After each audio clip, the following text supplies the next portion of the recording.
دے بندے دا شعر تبرکن سنو اور سمجھو کہ انسان دی زندگی کی چیز ہے اور کس خوبصورت انداز میں انہوں نے بیان فرمایا. وہ فرما گئے کہ صورت شمع بزم ہوں،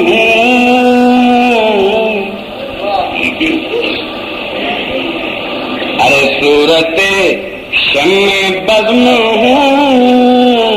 شمع بزم کی ہوتی ایک محفل ہوتی جی تھی بیٹھے ہوتے ہو، اس محفل کے چراغ بالیا جاتا ہے جہاں محفل نو روشن کر دینا.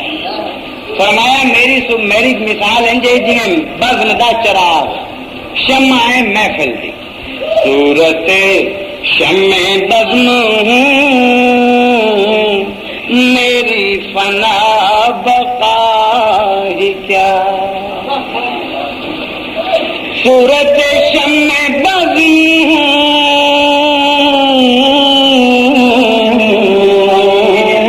ہوں، میری فنا بقا ہی کیا. شام ہوئی جلا دیا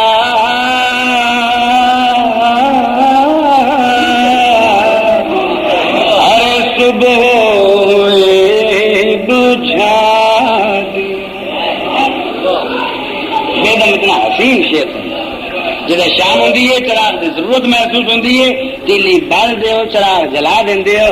جب صبح آتی ہے چراغ کی روشنی کی ضرورت نہیں رہتی پھوکا مار دیو بجھا دے ہو.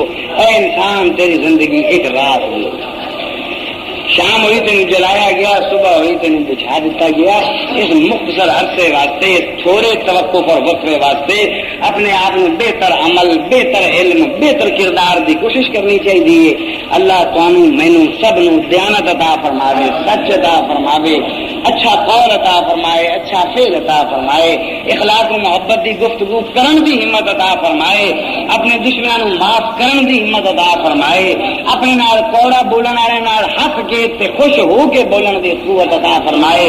سانو کچھ نہیں، اپنے یار، اپنے دوست، اپنے محبوب، اپنے شیخ، اپنے پیر، اپنے نبی، اپنے پیغمبر دیاں ہزاراں صفتاں چوں ایک ادھی صفت عطا فرما دے. وآخر دعوانا الحمدللہ رب العالمین. اللہم رب صلی اللہ علیہ وسلم.